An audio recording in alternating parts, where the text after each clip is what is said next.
তো যখন আমরা ঘুমিয়ে যাই তখন আমাদের শরীরের সব অঙ্গ প্রত্যঙ্গ ঠিক থাকে। লিভার কাজ করে, কিডনি কাজ করে, হার্ট কাজ করে, রক্ত সঞ্চালন থাকে, ব্রেনও কাজ করে, কিন্তু আমাদের রূহ থাকে না। তাহলে কি কি কাজ বন্ধ হয়ে গেল রূহ না থাকাতে? দেখা বন্ধ হয়ে গেল, ঘুমের মধ্যে আমরা দেখতেছি না। শোনা বন্ধ হয়ে গেল, ঘুমের মধ্যে আমরা শুনতেছি না। চিন্তা করা বন্ধ হয়ে গেল, বুঝা বন্ধ হয়ে গেল। ভালোবাসা, রাগ, কান্না, ক্ষোভ, দুঃখ, অহংকার, হিংসা, ঘৃণা, অনুভূতি বলতে যা আছে সব বন্ধ হয়ে গেছে। এগুলো সব এই মেশিনের মাধ্যমে হয়, যেটা কাল্ব, যেখানে রূহ থাকে। ঘুমের সময় এ নাই, অফ, আর কার্যক্রম বন্ধ। এই জন্য আমরা যখন ঘুমাই তখন আমরা বলি আল্লাহুম্মা বি ইসমিকা আমুতু আহইয়া। যদি আমরা বলতাম আল্লাহুম্মা বি ইসমিকা আনামু ও আইকাজ, মাদ্রাসার ছাত্ররা ভালো বলতে পারবে যে বি ইসমিকা আনামু ও আইকাজ মানে হে আল্লাহ আপনার নামে ঘুমায়, আপনার নামে ঘুম থেকে উঠি। কিন্তু আমরা কিন্তু এটা বলি না। আমরা বলি বি ইসমিকা আমুত ও আহিয়া, যার অর্থ হচ্ছে হে আল্লাহ আমরা ঘুমাচ্ছি না, আমরা মরতে যাচ্ছি। বি ইসমিকা আমুত, আপনার নামে মৃত্যুবরণ করছি, ও আহিয়া, এবং আপনার নামে মরা থেকে জীবিত হব। এই মরা আর এই জীবিত হওয়ার রূপক অর্থ করা সম্ভব ছিল, কিন্তু সকালবেলা ঘুম থেকে ওঠার সময় যে দোয়া শেখানো আছে ওইটার কারণে এটার রূপক অর্থ আর সম্ভব নয়। সকালবেলা ঘুম থেকে ওঠার পরে দোয়া শেখানো আছে আলহামদুলিল্লাহিল্লাযী আহইয়ানা বা'দামা আমাতানা, যে হে আল্লাহ আপনার প্রশংসা আদায় করছি যে আমরা মরার পরে আবার জীবিত হয়েছি। বা'দামা আমাতানা, মরে যাওয়ার পরে। তার মানে রূপক অর্থের আর কোনো সুযোগ নেই, বাস্তবেই মারা গেছিলাম আমরা, এটা একদম স্পষ্ট, ক্লিয়ার। বা'দামা আমাতানা, আমাদের মৃত্যু সংঘটিত হওয়ার পর আপনি আমাদের জীবিত করেছেন। তাহলে মানুষ দুনিয়াতে থাকতেই প্রতি রাতে কবরের স্বাদ আস্বাদন করে, বারজাখি জীবনের ধরনের সাথে পরিচিত হয়। যে আমরা মারা গেলে আমাদের জীবন ধারণের স্টাইল কেমন হবে তার সাথে আমরা প্রতিদিনই পরিচিত হই। সেটা হচ্ছে ঘুমের সময়ে আমাদের যে জীবন, ঘুমের সময় আমাদের জীবন ধারণের যে স্টাইল। যদিও রুহের পার্থক্য ভেদে বারজাখি জীবনের জীবন ধারণের স্টাইলে পার্থক্য তৈরি হয়, রুহের মর্যাদার পার্থক্য ভেদে। যেমন রুহ যদি শহীদের রুহ হয় তাহলে এটির ধরন হবে পাখির আকৃতিতে, জান্নাতে উড়বে এবং ফলমূল ভক্ষণ করতে পারবে। তাহলে কবরে গিয়েও মানুষ খাবার খাচ্ছে, কে? শহীদ। সে কবরে খাবার খাচ্ছে কিভাবে? ও এখন পাখির আকৃতিতে জান্নাতে উড়ন্ত আছে, সেখানে তার খাবারের ব্যবস্থা হচ্ছে। শহীদদের চাইতেও যদি আপার লেভেলের টপ ক্লাসের রূহ হয় তাহলে আল্লাহর আরশে ঝুলন্ত থাকবে, লাইটের মতো, আলোর মতো। যদি তার চাইতেও উন্নত আপার ক্লাসের রূহ হয়, নবীদের রূহ, তাহলে তাদের বারজাখি জীবন হবে আরও বেশি লাইভ, আরও বেশি জীবন্ত। মুসা আলাইহিস সালাতু ওয়াস সালামের সাথে মুহাম্মদ সাল্লাল্লাহু আলাইহি ওয়াসাল্লামের দেখা হচ্ছে, কথা হচ্ছে, অথচ মুসা ইসলাম তো মারা গেছে। তাহলে মুসা ইসলামের বারজাখি জীবন অনেক জীবন্ত, অনেক লাইভ একটা জীবন। ইব্রাহিম, আদম, সকল নবীর সাথে দেখা হচ্ছে। মসজিদে আকসায় সকল নবীকে পিছনে দাঁড় করিয়ে তিনি সালাত আদায় করছেন। এগুলো তো অন্য নবীদের ক্ষেত্রে বারজাখি জীবনে সংঘটিত হচ্ছে, দুনিয়াতে না। তাদের তো মৃত্যু হয়ে গেছে দুনিয়া থেকে। তাহলে তাদের রুহের আপার ক্লাস হওয়ার কারণে তাদের জীবন আরও বেশি লাইভ, আরও বেশি জীবন্ত। স্বাভাবিক মুমিনের রুহ ইল্লিয়িনে থাকবে, যেটার ধরন কাছাকাছি ঘুমের মতো, হুবহু নয়। ঠিক যখন আমরা বারজাখি জীবনে থাকব তখন প্রতিদিন জান্নাত অথবা জাহান্নামের ধরন দেখতে পাবো। যেমন দুনিয়াতে থেকে প্রতিদিন কবরের ধরন দেখতে পাচ্ছি, কবর কেমন হবে, ঘুমাতে যাচ্ছি দেখছি, ঘুমাতে যাচ্ছি দেখছি। ঠিক মারা যখন যাব বারজাখি জীবনে তখন প্রতিদিন দেখবো জান্নাত জাহান্নাম কেমন হবে। যে জান্নাতে যাবে ও জান্নাতের শীতল হাওয়া পাবে, যে জাহান্নামে যাবে ও জাহান্নামের গরম লু হাওয়া পাবে, হালকা আঁচ পাবে, জাহান্নাম কেমন হতে পারে, হুবহু নয়। ঠিক এখানে বসে যেমন আমরা কবরের হালকা আঁচ পাচ্ছি যে মৃত্যু পরবর্তী জীবন কেমন হতে পারে। তো এই আলোচনার সারমর্ম হচ্ছে আমাদের কালব, রূহ, এইটা মানুষের সকল আবেগ অনুভূতির মূল ভিত্তি। এটাই আবেগ অনুভূতি নিয়ে কাজ করে, আর অন্য কিছু আবেগ অনুভূতি নিয়ে কাজ করে না। তাহলে এটা যেমন দুনিয়ার মানুষকে স্মরণ করতে পারছে, দুনিয়ার মানুষকে ভালোবাসতে পারছে, টাকাকে ভালোবাসতে পারছে, ক্ষমতাকে ভালোবাসতে পারছে, এগুলো সব কালবে তৈরি হয়। এই কালবের মাধ্যমে এখন আল্লাহ সুবহানাহু ওয়া তাআলার সাথে সম্পর্ক তৈরি হবে। এই কালব এখন আল্লাহকে স্মরণ করবে, জিকির, যেটা আমাদের আলোচনার বিষয়বস্তু। মূলত আল্লাহ সুবহানাহু তাআলার হক হচ্ছে যে মানুষ 24 ঘন্টাই সব কিছুর স্মরণ বাদ দিয়ে শুধু আল্লাহকে স্মরণ করবে। এটা হওয়া উচিত যে 24 ঘন্টায় আমাদের এই হৃদয়টা কার সাথে কানেক্টেড? রব্বুল আলামিনের সাথে কানেক্টেড, সম্পৃক্ত। এটা হওয়া উচিত। কিন্তু মানুষের পক্ষে যেহেতু এটি সম্ভব নয়, এই জন্য আল্লাহ সুবহানাহু তাআলা অন্তত পক্ষে, নিম্ন পক্ষে দিনে রাতে 24 ঘন্টায় 5 বার যেন আল্লাহ সুবহানাহু তাআলাকে আমরা স্মরণ করি, এটিকে বাধ্যতামূলক করা হয়েছে, সর্বনিম্ন স্তর। এইটাও যদি কেউ ক্রস করে ফেলে, মানে এটাও যদি কেউ পূরণ করতে না পারে, তাহলে ওর সাথে আল্লাহর কোনো সম্পর্কই নেই। ও আল্লাহ সুবহানাহু ওয়া তাআলার গন্তির মধ্যেও নাই, কাউন্টের মধ্যেও নাই, গণনার মধ্যেও নেই, শেষ। হাজিরা খাতা থেকে আর নামই বাদ। যখন পরীক্ষার হলে গেলেও আর নাম খুঁজে পাবে না, কারণ যেহেতু ক্লাসের সময় উপস্থিত হয়নি, তো কি আর পরীক্ষা দিবে? অ্যাডমিট কার্ডও পাবে না, পরীক্ষার হলে নামও পাবে না, কিচ্ছু পাবে না, শেষ, এন্ট্রি নাই। এই জন্য সকল আমল এবং ইবাদত গ্রহণযোগ্য হওয়ার জন্য এবং পরীক্ষার উপযুক্ত বিবেচিত হওয়ার জন্য, যে আল্লাহ আমি পরীক্ষার উপযুক্ত, ক্লাসে উপস্থিত থাকতে হবে। দিন রাতে 24 ঘন্টায় অন্তত নিম্নপক্ষে 5 বার আল্লাহকে স্মরণ করতে হবে। এই জন্য কোরআনে বলা আছে, ওয়া আকিমিস সালাতা লিযিকরি, তোমরা সালাত কায়েম করো আমাকে স্মরণ করার জন্য। তাহলে সালাত কায়েম করার একটা কারণ আল্লাহ সুবহানাহু ওয়া তাআলাকে স্মরণ করা, অথবা সালাত জিকিরের একটা মাধ্যম।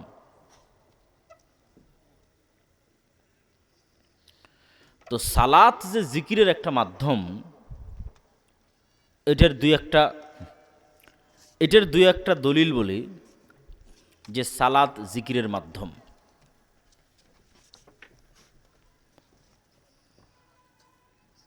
পৃথিবীতে সালাত আদায় করার জন্য যত শর্ত শারায়েত আছে, তার একটাও যদি না পাওয়া যায়, তবু সালাত মৌকুফ হবে না, সালাত কারো উপর থেকে মাফ হবে না। সালাত আদায়ের জন্য অনেক শর্ত শারায়েত, উজু করতে হবে, কেবলামুখী হতে হবে, মসজিদে যেতে হবে, জামা কাপড় পবিত্র হতে হবে, সূরা ফাতিহা জানতে হবে, রুকু সিজদা জানতে হবে, অসংখ্য শর্ত সালাতের জন্য। মনে করেন কোনো একটা ব্যক্তি আর একটাও পূরণ করতে পারছে না, একজন ব্যক্তি আর একটাও নয়, না উজু করেছে, না উজুর পানি আছে, না তায়াম্মুম করেছে, না তায়াম্মুমের মাটি আছে, না কেবলা চিনে, না পবিত্র জামা কাপড় আছে, জামা কাপড়ই নয়, উলঙ্গ, না দাঁড়িয়ে সালাত আদায় করতে পারে, না বসে পারে, প্যারালাইজ অবস্থায় মেডিকেলে আছে। তাহলে সালাত আদায়ের এমন কোনো শর্ত নয় যেটা সে পূরণ করতে পেরেছে, কিচ্ছু পূরণ করতে পারেনি। কিন্তু তারপরও এই ব্যক্তির উপর থেকে সালাত মৌকুফ হবে না, যে না ঠিক আছে ওকে আর সালাত আদায় করা লাগবে না, এটা হবে না। কেন হবে না? ওই যে এখন ওর কালব, সালাতের মূল উদ্দেশ্য তো আল্লাহকে স্মরণ করা, স্মরণ করতে তো আর কিচ্ছু লাগে না, এই জন্য মাফ হবে না। স্মরণ করতে কিছু লাগে নাকি? স্মরণ করতে কিছু লাগে না। এই জন্য যতক্ষণ আর ব্রেন ঠিক আছে, যতক্ষণ আর হুঁশ আছে, যতক্ষণ ঘুমায়নি, পাগল হয়নি, ততক্ষণ সালাত মৌকুফ হওয়ার কোনো রাস্তা আছে? কেননা সালাতের উদ্দেশ্য কাকে স্মরণ করা? আল্লাহকে স্মরণ করা। তাহলে যে পরিস্থিতিতেই থাক, ও যদি প্যারালাইজ অবস্থাতেও থাকে, আর ব্রেন যদি ঠিক থাকে, ও আল্লাহকে স্মরণ করতে পারবে না পারবে না? পারবে। তাহলে মৌকুফ হওয়ার কোনো রাস্তা নেই। তুমি দাঁড়াতে পারলেই কি, না পারলেই কি, বসতে পারলেই কি, না পারলেই কি। কোনো একটা মানুষ মেডিকেলের বেডে আছে, পেশাব পায়খানা কন্ট্রোল করতে পারে না, তার মানে কি ওর সালাত মৌকুফ হয়ে যাবে? কেননা ওর কালব এখন আল্লাহকে স্মরণ করতে পারবে না পারবে না? পারবে। ওর উজু লাগবে না, তায়াম্মুম লাগবে না, কিচ্ছু লাগবে না, কিন্তু সালাত মৌকুফ হবে না। তাহলে সালাত মৌকুফ হওয়ার পৃথিবীতে কোনো পরিস্থিতি নাই। পাগল হয়ে যেতে হবে, মরে যেতে হবে, ঘুমন্ত থাকতে হবে, এর বাইরে কোনো রাস্তা নাই। কি জন্য? তুমি সারাদিন এই কালবকে কাজে লাগিয়ে সবই স্মরণ করতে পারছো, আর আল্লাহকে স্মরণ করতে পারবা না। সবই মানুষ স্মরণ করতেছে, সবই মনে করে করতেছে। ওষুধ খাওয়ার সময় ঠিকই ওষুধের কথা মনে করতেছে, সব মনে থাকে, কিন্তু আল্লাহ সুবহানাহু ওয়া তাআলাকে স্মরণ করতে পারবে না, এটা তো হবে না। এটা ন্যূনতম হক আল্লাহর, যে অন্তত 5 বার স্মরণ করতে হবে। আমরা বলছিলাম জিকির, জিকির কেন পাওয়ারফুল, জিকির কেন শক্তিশালী। জিকির পাওয়ারফুল এবং শক্তিশালী হওয়ার জন্য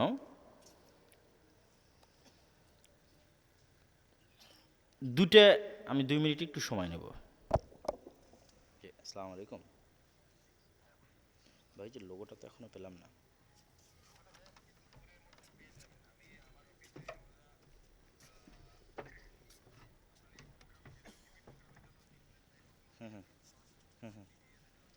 জি জি,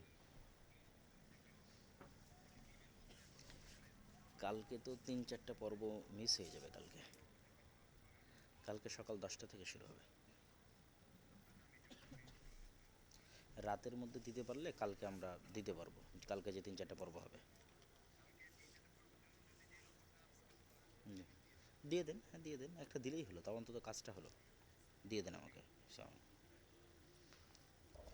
আমি দুঃখিত যে আসলে খুব এমার্জেন্সি না হলে আমি কথা বলতাম না।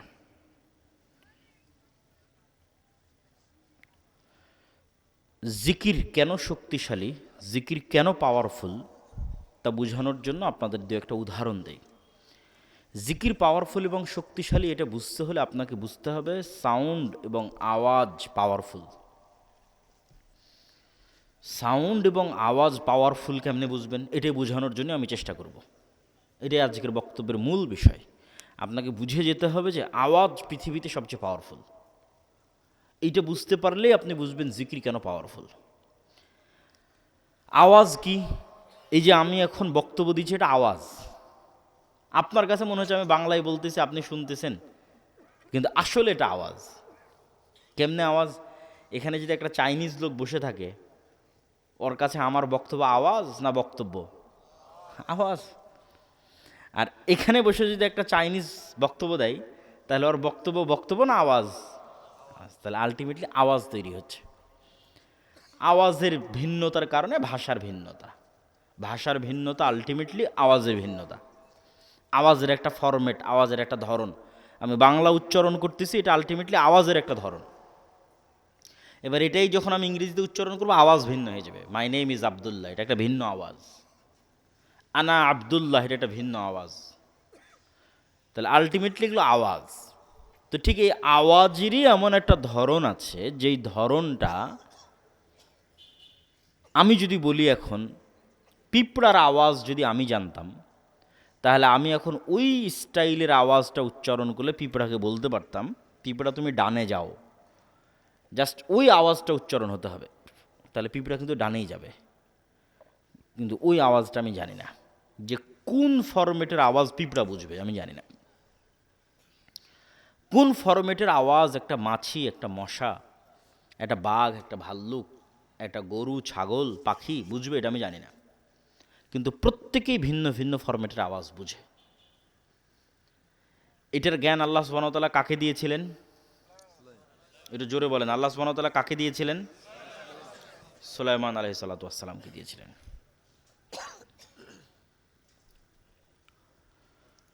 তাহলে একটা পয়েন্ট আমরা বুঝলাম যে পৃথিবীর সকল সৃষ্টিজীবের মধ্যে আন্তঃযোগাযোগ সম্ভব কি দিয়ে?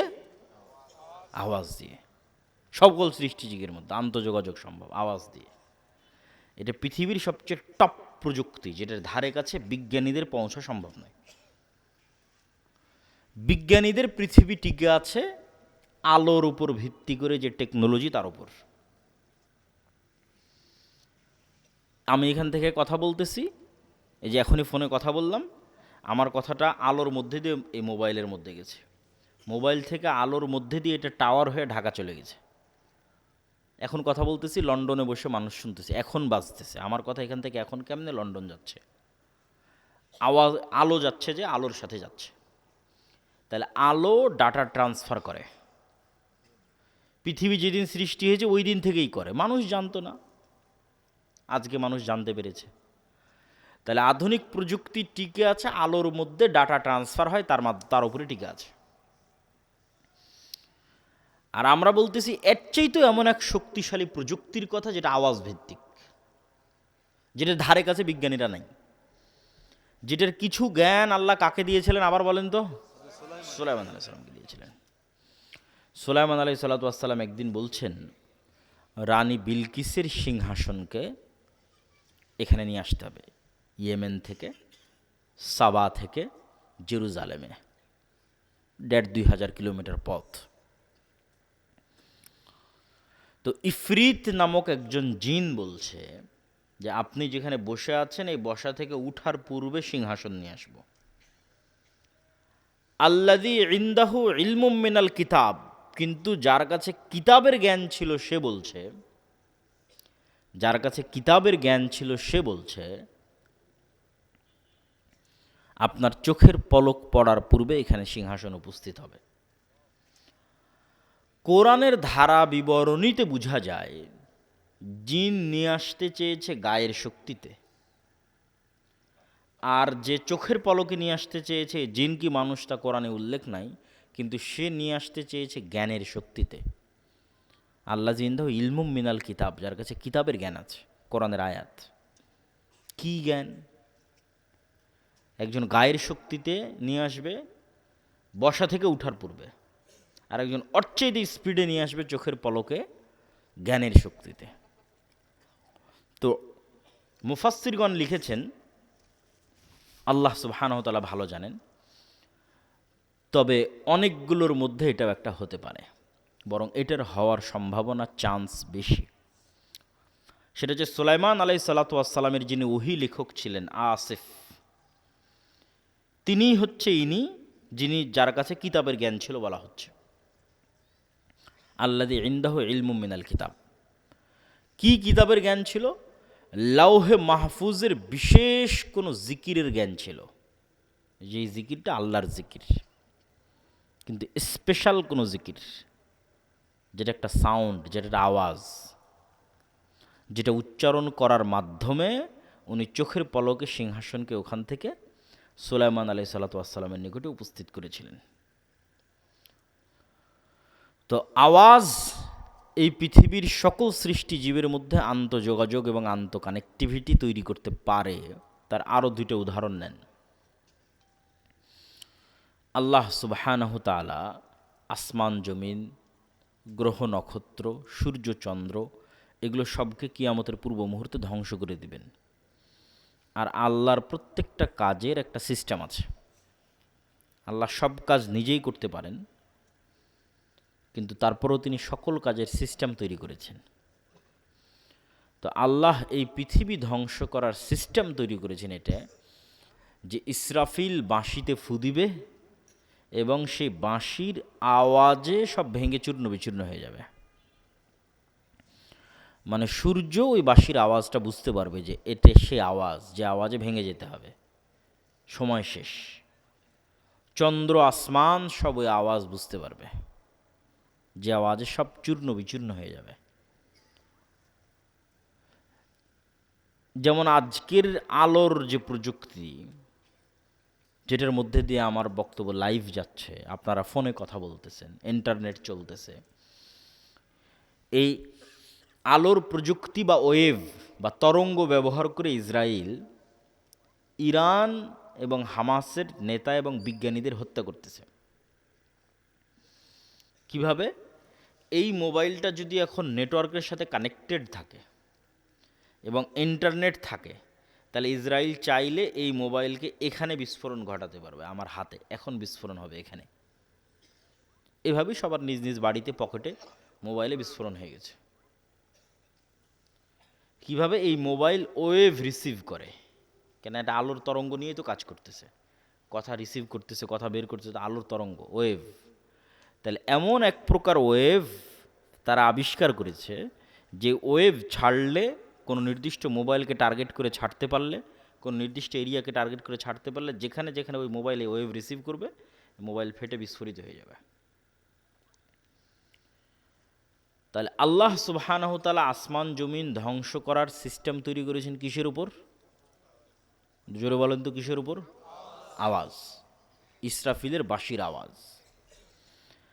আবার যখন সবাই পৃথিবী থেকে বিদায় নিবে, জীবিত করার দরকার হবে, তখনও আল্লাহ ইসরাফিলের বাঁশির দ্বিতীয়বারের আওয়াজের মাধ্যমে সকল মানুষকে কবর থেকে জীবিত করবেন।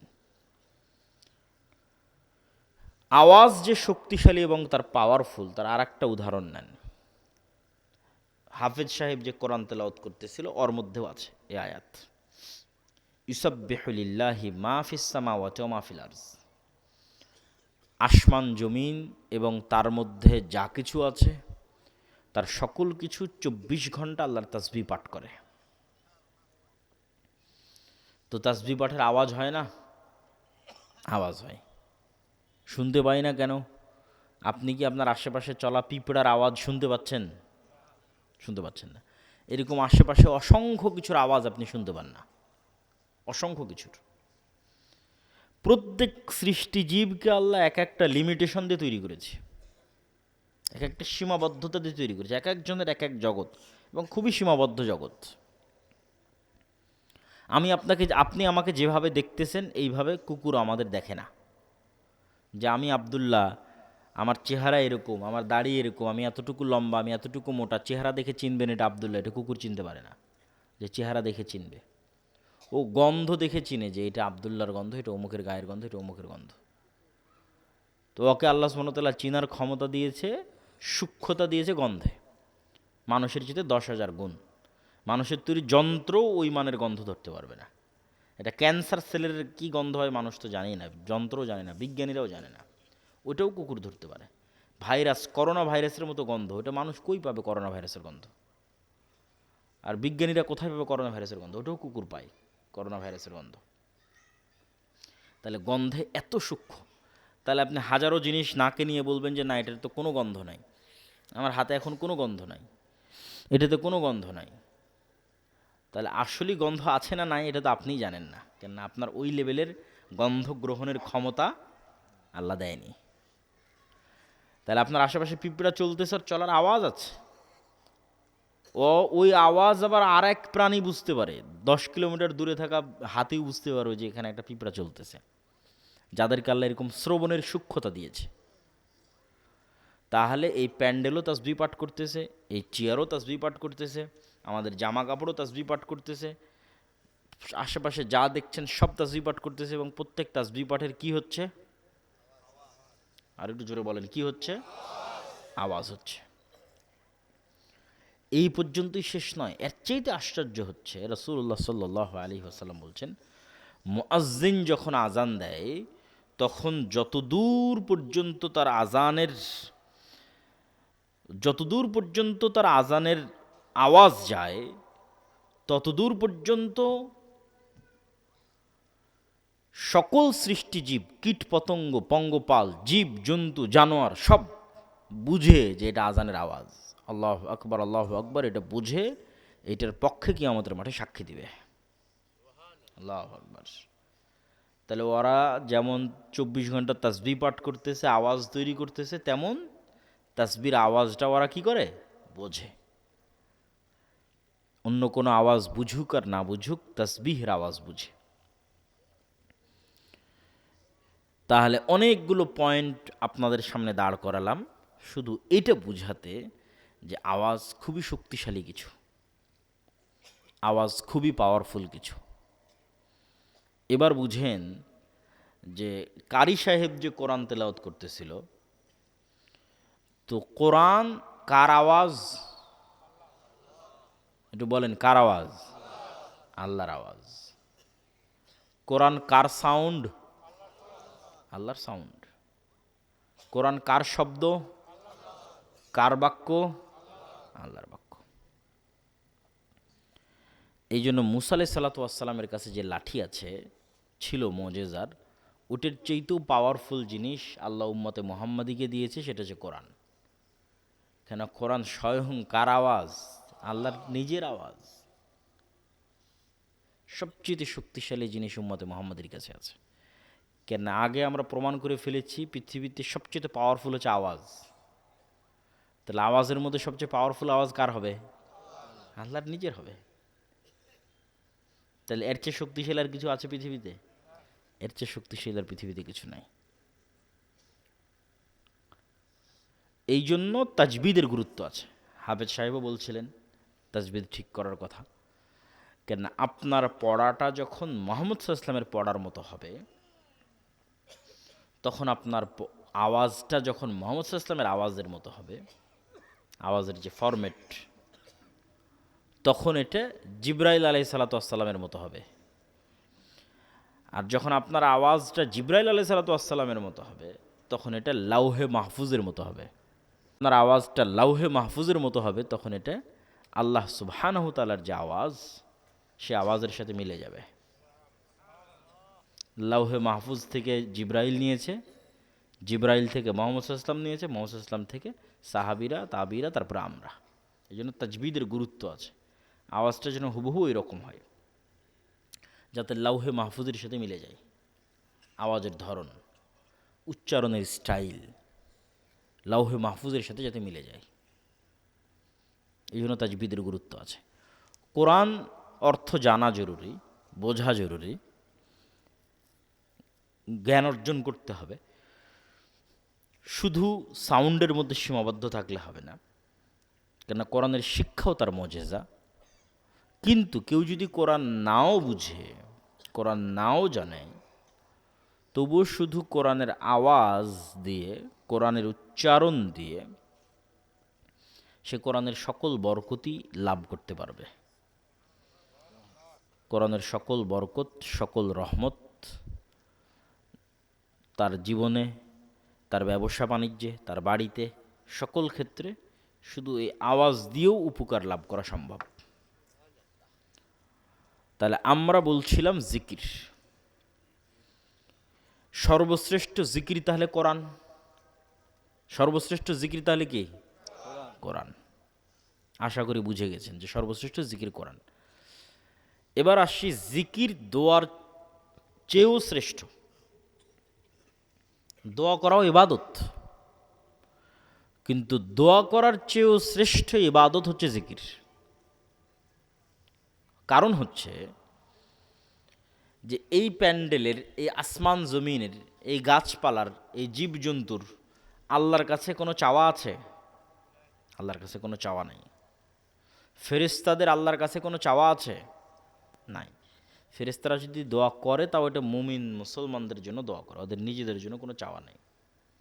না টাকা পয়সার দরকার, না খাবার দাবারের দরকার, না কোনো অসুখ বিসুখ, চাওয়া নাই। তাহলে ফেরেশতাদের ইবাদত এবং আশেপাশের সকল সৃষ্টিজীবের ইবাদত আসলে জিকির, তাসবিহ। আর আমরা মানুষেরা জিকিরও করি, দোয়াও করি। দোয়ার চেয়ে জিকির কেন শ্রেষ্ঠ? দোয়ার মধ্যে মানুষের নিজের স্বার্থ বেশি আছে। আল্লাহ আমাকে এটা দাও, আল্লাহ আমার এটা দরকার, আল্লাহ আমার ওইটা দরকার। আর যখন আপনি জিকির করছেন, তখন এটা নিঃস্বার্থ আল্লাহর জন্য। আল্লাহু আকবার, এই কথার মধ্যে কোনো চাওয়া আছে? নাই। সুবহান আল্লাহ, এই কথার মধ্যে কোনো চাওয়া আছে? নাই। সুবহান আল্লাহ বিহামদিহি সুবহান আল্লাহিল আযীম, এর মধ্যে কিছু চাওয়া আছে? লা ইলাহা ইল্লাল্লাহ, এর মধ্যে কিছু চাওয়া আছে? লা ইলাহা ইল্লাল্লাহু ওয়াহদাহু লা শারীকা লাহু লাহুল মুলকু ওয়া লাহুল হামদু ওয়া হুয়া আলা কুল্লি শাইইন কাদির, এর মধ্যে কোনো চাওয়া আছে? লা হাওলা ওয়ালা কুওয়াতা ইল্লা বিল্লাহ, এর মধ্যে কোনো চাওয়া আছে? নাই। এগুলো নিঃস্বার্থ আল্লাহর বড়ত্ব, আল্লাহর মহত্ব, আল্লাহর পবিত্রতা, আল্লাহর গুণাবলী। আর এটাই ফেরেশতাদের ইবাদত, এটাই আশেপাশের সব জীবজন্তু, গাছপালা, কীট পতঙ্গ, জমিন, প্যান্ডেল, কাপড় চোপড়, বাড়ি ঘর, সবার ইবাদত। সূর্য নক্ষত্র সবার ইবাদত। তাসবিহ, আল্লাহর পবিত্রতা, আল্লাহর বড়ত্ব, আল্লাহর মহত্ব। এবং কেউ যদি আল্লাহ সুবহানাহু ওয়া তাআলার বড়ত্ব, মহত্ব, তাসবিহ, জিকির পাঠে অভ্যস্ত হয়, তাহলে দোয়াকারী দোয়া করে যা পাবে, জিকিরকারী তার চেয়ে বেশি পাবে। বিস্তারিত এগুলো যা বলছে প্রত্যেকটা কথার পিছনে দলিল আছে, সবগুলো দলিল আল্লাহর পথে যাত্রা যে বইটা আছে এই বইটাতে তুলে ধরা আছে। আমাদের সবসময় সাথে ড্রাইভার থাকে, গাড়ি থাকে, তখন বইগুলো আনা যায়। যেহেতু আমাদের গাড়ি অ্যাক্সিডেন্ট হওয়াতে ভাড়া গাড়িতে এসেছে, এই জন্য আজকে বই পুস্তক নাই। তবে এই বইটা অবশ্যই সংগ্রহ করতে হবে, মাসিক আল ইতিসাম সংগ্রহ করতে হবে। আল্লাহর পথে যাত্রা এই বইটা সব মসজিদ, মাদ্রাসা, স্কুল, কলেজ, ইউনিভার্সিটি, মক্তব সব জায়গায় সাপ্তাহিক একদিন হলেও পাঠচক্রের মাধ্যমে 1 পৃষ্ঠা 2 পৃষ্ঠা করে হলেও পড়তে হবে। আল্লাহর পথে যাত্রা আজকের যা আলোচনা করছি সব ওখানে আছে, আরও বিস্তারিত, আরও ইন ডিটেইলস, আরও দলিল সহ। আমি শুধু সারমর্ম বলতেছি,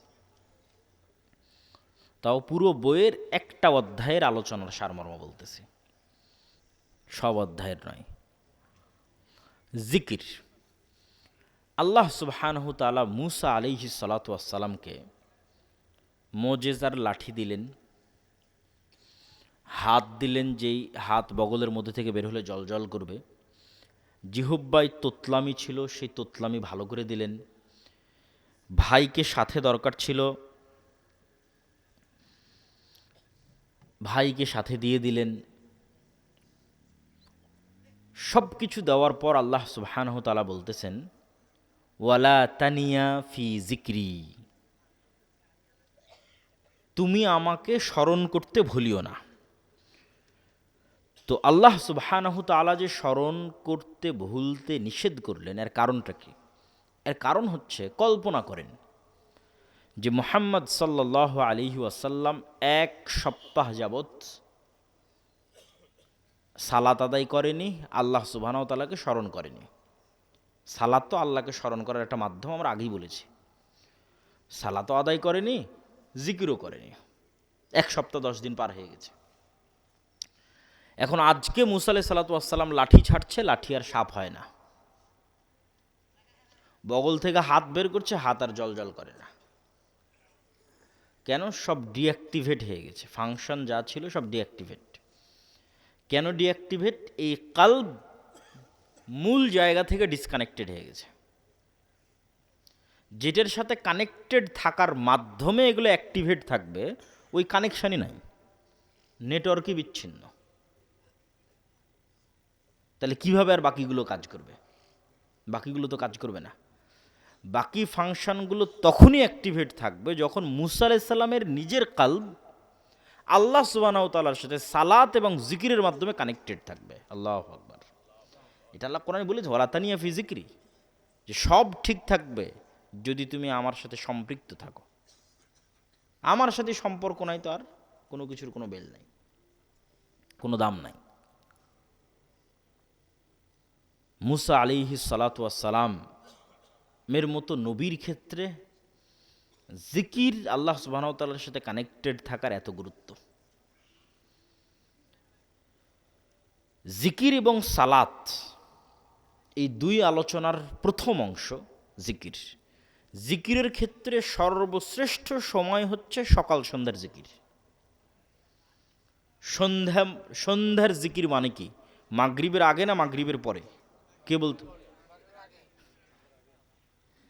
সূর্য ডোবার পূর্বে। এবং সকালের জিকির মানে সূর্য ওঠার পূর্বে।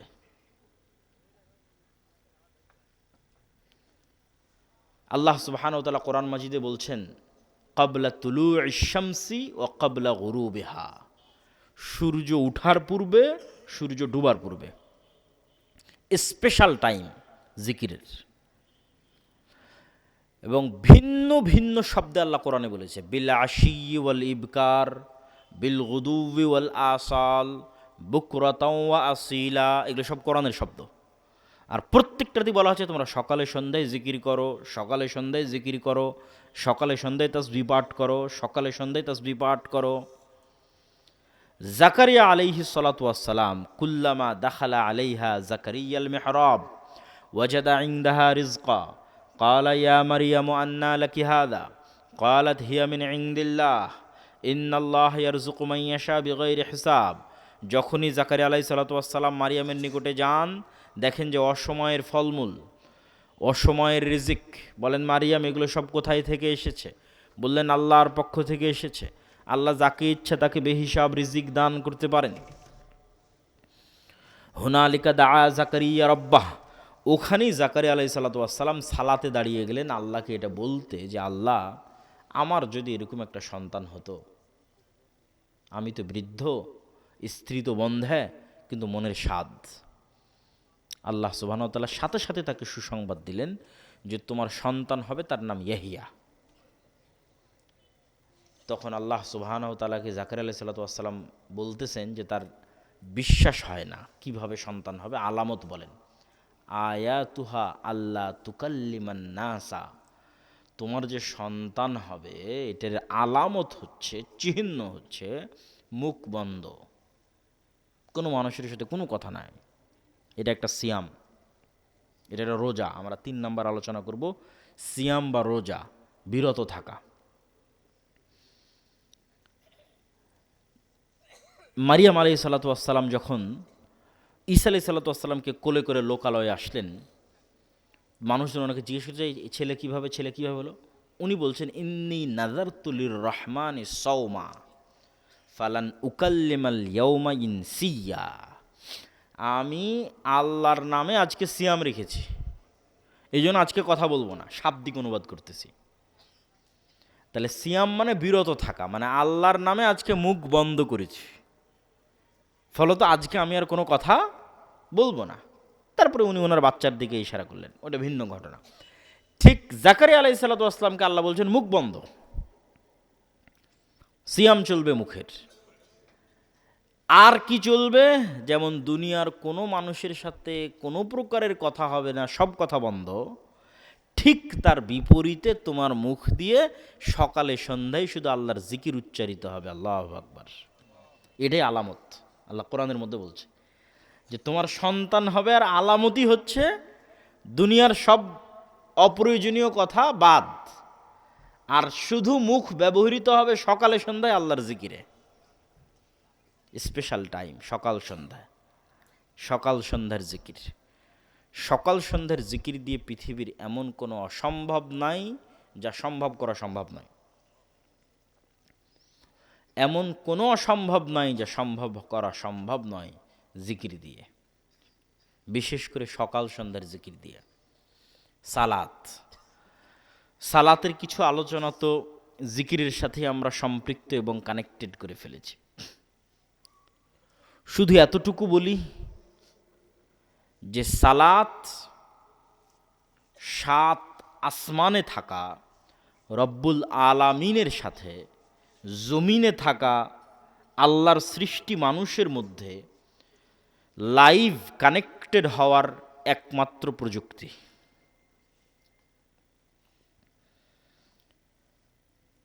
যে আপনি আছেন জমিনে আর আল্লাহ সুবহানাহু তাআলা আছেন আরশে। কত লক্ষ কত কোটি কিলোমিটার কেউ জানে না। এ এক মহাশূন্য, এক আসমানের নিচে, যেটাই বিজ্ঞানীরা বের করতে পারেনি। এভাবে 7 আসমান। তাহলে 7 আসমানে থাকা রব্বুল আলামিনের সাথে জমিনে থাকা এক ক্ষুদ্র সৃষ্টিজীব লাইভ কানেক্টেড হবে। তার একমাত্র প্রযুক্তির নাম কি? একটু জোরে বলেন তো কি? সালাত। একমাত্র প্রযুক্তি। ওই নির্ধারিত টাইমে, নির্ধারিত সময়ে, নির্ধারিত ফরম্যাটে, নির্ধারিত অবস্থায় যদি কেউ দাঁড়িয়ে যায়, আর ওর চক্ষু যদি সিজদার দৃষ্টিতে থাকে, অন্তরে যদি দুনিয়ার কোনো কথা না থাকে, আল্লাহর সাথে কানেক্টেড থাকে, তাহলে আল্লাহ সুবহানাহু তাআলাও নূরের পর্দা সরিয়ে বান্দার সাথে লাইভ মুখোমুখি হয়ে যান। এখন বান্দা যা বলবে আল্লাহ সুবহানাহু ওয়া তাআলা তা শুনবেন। এই জন্য মুহাম্মদ সাল্লাল্লাহু আলাইহি ওয়াসাল্লাম যে কোনো সমস্যায় আগে সালাত, কেন আগে যোগাযোগ তৈরি করতে হবে কার সাথে? আগে তো আল্লাহকে বলতে হবে। তাহলে আমরা যেমন এখন যে কোনো বিপদে পড়লে ফোন উঠিয়ে ফেলি, একে ফোন দেবো, ওকে ফোন দেবো, ওকে ফোন দেবো, কেন ফোনের মাধ্যমে তো আপনি লাইভ কানেক্টেড হয়ে যাচ্ছেন, হোয়াটসঅ্যাপ কল দিয়ে লাইভ চলে যাচ্ছেন, ফেসবুকে দিয়ে লাইভ চলে যাচ্ছেন, সরাসরি মানুষের সাথে কানেক্টেড হয়ে যাচ্ছেন। এর চাইতে লক্ষ কোটি গুণ, হাজারো গুণ শ্রেষ্ঠ প্রযুক্তি হচ্ছে সালাত, যেটা জমিনে বসে রব্বুল আলামিন আরশের উপরে থাকা রব্বুল আলামিনের সাথে কানেকশন তৈরি হবে। পৃথিবীর কেউ দিতে পারবে না আপনাকে। পৃথিবীর কারো কাছে এই বুদ্ধিও নাই, কারো কাছে এই রাস্তাও নাই, কারো কাছে এই ফরম্যাট জানাও নাই। এটা একমাত্র আল্লাহর ওহির মাধ্যমে, নবীদের মাধ্যমে, এগুলো গায়েবে থাকা ফরম্যাট, এগুলো লাউহে মাহফুজে থাকা ফরম্যাট, যেটা নবীদের মাধ্যমে, জিবরাইলের মাধ্যমে পৃথিবীতে এসেছে। ওই জন্য রাসূল সাল্লাল্লাহু আলাইহি সাল্লাম সূর্যগ্রহণে সালাত, চন্দ্রগ্রহণে সালাত, বৃষ্টি প্রার্থনায় সালাত, জানাজায় সালাত, এছাড়া যে কোনো বিপদ আপদে তিনি সাথে সাথে সালাতে দাঁড়িয়ে যেতেন। যে কোনো, আপনিও এইটার ফল পাবেন। পৃথিবীর যে কোনো সমস্যা আজ থেকে আপনি চিন্তা করে নিতে পারেন যে আপনি পৃথিবীর যে কোনো প্রবলেম, যে কোনো সমস্যার মুখোমুখি হয়ে সবার আগে অভ্যাস করে নেবেন, সবার আগে সাথে সাথে গায়েবে নির্ধারিত ফরম্যাট, লাউহে মাহফুজে নির্ধারিত ফরম্যাট, অজু। এই জন্য অজুর কোনো কারণ না বুঝলেও ওটাই করতে হবে, কেন ওটা ওভাবে গায়েবে নির্ধারিত আছে, লাউহে মাহফুজের সাথে মিলতে হবে আপনার অজুকে। উজু করে আপনি সালাতে দাঁড়িয়ে যাবেন। সালাতে দাঁড়িয়ে কি আল্লাহ সুবহানাহু ওয়া তাআলাকে যা বলার বলবেন। তারপরে আপনি অপেক্ষা করবেন ফলাফলের, যে আপনি যে সমস্যায় পড়েছেন, যে বিপদে পড়েছেন, সেটিতে আল্লাহ সুবহানাহু ওয়া তাআলা আপনাকে কতটুকু সহযোগিতা করতেছে। আশা করি ইনশাআল্লাহ অবশ্যই উপকার পাবেন। সালাত, সালাত পৃথিবীতে থাকা এক ব্যতিক্রমধর্মী ইবাদতের নাম, এক ব্যতিক্রমধর্মী উপায় এবং মাধ্যমের নাম, যার মাধ্যমে আসমান থেকে আল্লাহ সুবহানাহু ওয়া তাআলার সহযোগিতা নেমে আসে। বিশেষ করে রাতের সালাত, বিশেষ করে রাতের 1/3, 1/2 অতিক্রম হয়ে গিয়ে যখন রাতের শেষ ভাগ, তখন রাতের শেষ ভাগের সালাত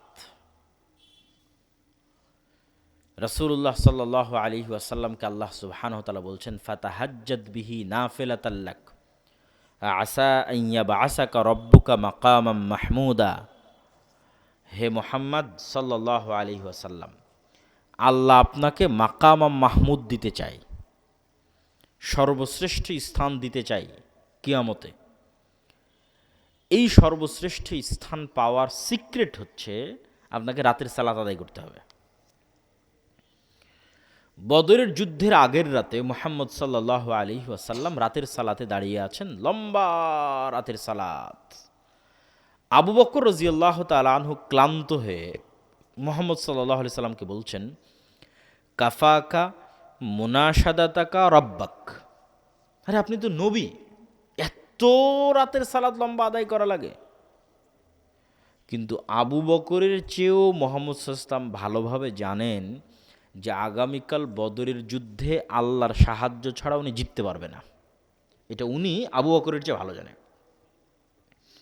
2 নাম্বার, উনি আবু বকরের চেয়ে এটাও ভালো জানে যে আল্লাহর সাহায্য এমনি এমনি পৃথিবীতে আসবে না। আমি যদি সর্বশ্রেষ্ঠ নবী হই, সর্বশ্রেষ্ঠ নবী হওয়ার পরও আল্লাহর সাহায্য পৃথিবীতে টেনে আনার জন্য আমাকে রাতে সালাত আদায় করতে হবে। আর এই নবীরই উম্মত 5 ওয়াক্ত সালাত আদায় না করে, রাতের সালাত বহু দূরে থাক, 5 ওয়াক্ত সালাত আদায় না করেই নাকি ইসলামকে বিজয় করে ফেলবে। এবার বুঝেন তাহলে যে নবী, দিনের নবী যিনি, যে দিনের আমরা অনুসারী, যার আমরা উম্মত, তিনি সর্বশ্রেষ্ঠ মানুষ হওয়ার পরে আল্লাহর সাহায্য নেবেন, এই জন্য রাতের সালাতে দাঁড়িয়ে আছেন সারা রাত। সহি রেওয়ায়াত যে বদরের রাতে সবাই ঘুমিয়েছে, শুধু একজন ঘুমায়নি, মুহাম্মদ সাল্লাল্লাহু আলাইহি ওয়াসাল্লাম। ফজর পর্যন্ত উনি সালাতে দাঁড়িয়েই আছেন, দাঁড়িয়েই আছেন, দাঁড়িয়েই আছেন। আর দিনের বেলা হাত উঠিয়ে দোয়া করতে করতে করতে করতে করতে করতে ওনার চাদর, গায়ের চাদর পড়ে গেছে হাত উঁচু করতে করতে। তো উনি নবী হওয়ার পরে এবং সর্বশ্রেষ্ঠ মানুষ হওয়ার পরে আল্লাহর সাহায্য নিবেন, এই জন্য রাতের সালাতে দাঁড়িয়ে আছেন। আর আমরা ইসলামকে বিজয় করে ফেলবো 5 ওয়াক্ত সালাত আদায় না করেই, এটা কোনো মতেই সম্ভব নয়। সালাত 5 ওয়াক্ত সালাত ছাড়া আপনি আল্লাহ সুবহানাহু ওয়া তাআলার গণনার মধ্যেই আসবেন না। এখানে বিজয়, আন্দোলন, বিপ্লব এগুলোর কোনো অর্থ নাই। তাহলে ইসলাম প্রতিষ্ঠা করতে হলে শুরুই করতে হবে মসজিদ দিয়ে, শুরুই করতে হবে সালাত দিয়ে, তারপরে তখন আস্তে আস্তে অন্যদিকে আগাবে। কেননা আপনি পৃথিবীর সকল গুনাহ থেকে বিরত যদি থাকতে চান, তার সহজ বুদ্ধি, ইয়াং জেনারেশন থেকে শুরু করে যে কেউ, যে আমি এই নেশায় আসক্ত, এই গুনাহে আসক্ত, এইটা ছাড়তে পারছি না, ওইটা ছাড়তে পারছি না, সব গুনাহ থেকে মুক্ত হতে পারবেন যদি 5 ওয়াক্ত সালাত জামাতে আদায় করতে পারেন। কেন বললাম? কেন আপনি অন্য গুনাহ করতেছেন, তার কারণ হচ্ছে আপনার নাফস আপনার কন্ট্রোলে নাই, এই জন্যই তো গুনাহ করতেছেন। যে গুনাহই হোক, যে সুদ করতেছে ওরও নাফসার কন্ট্রোলে নাই, যে ঘুষ খাচ্ছে ওরও নাফসার কন্ট্রোলে নাই, যে বিড়ি খাচ্ছে ওরও নাফসার কন্ট্রোলে নাই, যে গীবত অপবাদ দিচ্ছে ওরও নাফসার কন্ট্রোলে নাই, যে জেনায় লিপ্ত হচ্ছে ওরও নাফসার কন্ট্রোলে নাই। ঘটনা তো এক জায়গাতে, সেটা যে নাফস কন্ট্রোলে নাই। তাহলে পাপ যেটাই হোক ওটাকে কন্ট্রোল করা সম্ভব যদি নাফসকে কন্ট্রোল করা সম্ভব। তাহলে নাফসকে কন্ট্রোল করতে হলে একে তো কাজ দিতে হবে, কাজ না দিলে কিভাবে কন্ট্রোল হবে? পৃথিবীর এমন কোনো প্রশিক্ষণ নাই যে প্রশিক্ষণ কাজ ছাড়া হয়ে যায়। যে আমি ঘরে বসে আর্মি হয়ে গেলাম, এটা হবে নাকি? ঘরে বসে পুলিশ হয়ে গেলাম, এটা হবে নাকি? দৌড়াতে হবে, কাজ করলে, ট্রেনিং নিলে তাহলে ও কাজের উপযুক্ত হবে। তাহলে এখন আমি চাচ্ছি যে আমার নাফসকে আমি কন্ট্রোল করতে চাই, কেন আমি অসংখ্য গুনাহে লিপ্ত। তাহলে একে কাজ না দিলে কি কন্ট্রোলে আসবে? কাজ না দিলে কন্ট্রোলে আসবে না। তো অলস, অলস যদি পড়ে থাকে তো শয়তানের ঘর, শয়তানের আড্ডাখানা, কারখানা। তাহলে একে এখন কাজ দিতে হবে। তাহলে এর প্রথম কাজ হচ্ছে যে কোনো মূল্যে একে 5 ওয়াক্ত সালাত আদায় করতে বাধ্য করতে হবে, মেরে পিটিয়ে, এট এনি কস্ট। যতক্ষণ মানুষ তার নিজের নফসকে 5 ওয়াক্ত সালাত আদায় বাধ্য করতে না পেরেছে, ততক্ষণ আরও কোনো গুনাহ থেকে বিরত থাকতে পারবে না, যে গুনাহই হোক পৃথিবীর। আর নফসকে যখন মানুষ একবার বাধ্য করে ফেলবে যে না, তোকে সালাত আদায় করতেই হবে এবং জামাতে মসজিদে সালাত আদায় করতে হবে, তাহলে অন্তত কি হলো? নফসটা কন্ট্রোলে চলে আসলো। এখন কন্ট্রোলে যখন চলে আসবে তখন আর যে কোনো গুনাহ, ওই গুনাহের ধরন কেমন হবে আপনাকে বলি। নফস কন্ট্রোলে আসার আগে গুনাহের ধরন ছিল এমন, মন চাইলো সিগারেট ধরিয়ে ফেললেন, কেন নফস তো কন্ট্রোলে নাই। এবার যখন অন্তত একটানা 40 দিন যদি আপনি আপনার নফসকে বাধ্য করেন যে আমি একটানা 40 দিন 5 ওয়াক্ত সালাত জামাতে আদায় করব তাকবীরে তাহরিমার সাথে, সাকসেসফুলি একটা কোর্স কমপ্লিট করেছেন, একটা ডোজ কমপ্লিট করেছেন সাকসেসফুলি, একটানা 40 দিন। এই 40 দিনের পর যখন আপনি সিগারেট বা বিড়ি ধরাতে যাবেন, তখন অন্তত 10 বার আপনি চিন্তা করার সুযোগ পাবেন যে খাবো না খাবো না। এই চিন্তা করার সুযোগটা এতদিন ছিল না। কেননা এতদিন এই নাফসের উপর আপনার কন্ট্রোল ছিল না, এটা ছিল শয়তানের গোলাম। এই 40 দিনের পর এখন আপনি যে গুনাহই যান না কেন চিন্তা করার সুযোগ পাবেন। চিন্তা করার পর আপনি করলেন, সেটা ভিন্ন বিষয়, কিন্তু আপনার নাফসের উপর আপনার কন্ট্রোল ফিরে এসেছে। এই জন্য পৃথিবীর সকল গুনাহ থেকে মুক্ত হওয়ার সিক্রেট হচ্ছে 5 ওয়াক্ত সালাত। 5 ওয়াক্ত সালাত আদায় করতেই হবে। 5 ওয়াক্ত সালাত ছাড়া উম্মতে মুহাম্মাদির বাঁচার কোনো রাস্তা নাই। আর বড় মহৎ কিছু করতে চাইলে, বিশাল বিজয় অর্জন করতে চাইলে, যেমন মুহাম্মদ সাল্লাল্লাহু আলাইহি ওয়াসাল্লামকে আল্লাহ শর্ত দিয়েছে মাকাম মাহমুদ, লাগবে রাতের সালাত, এরকম উম্মতে মুহাম্মাদি বিশাল কোনো বিজয় অর্জন করতে চায়, রাতের সালাত লাগবে। সাহাবীরা 5 ওয়াক্ত সালাতের পরেও রাতের সালাতে অভ্যাসী ছিলেন। রাতের সালাতের পরেও তারা কোরআন তেলাওয়াতে, সালাতের পরেও তারা কোরআন তেলাওয়াতে অভ্যাসী ছিলেন। সম্মানিত উপস্থিতি, আমরা আমাদের বক্তব্যের তৃতীয় পয়েন্ট সিয়াম। আজকে সিয়াম বাছাই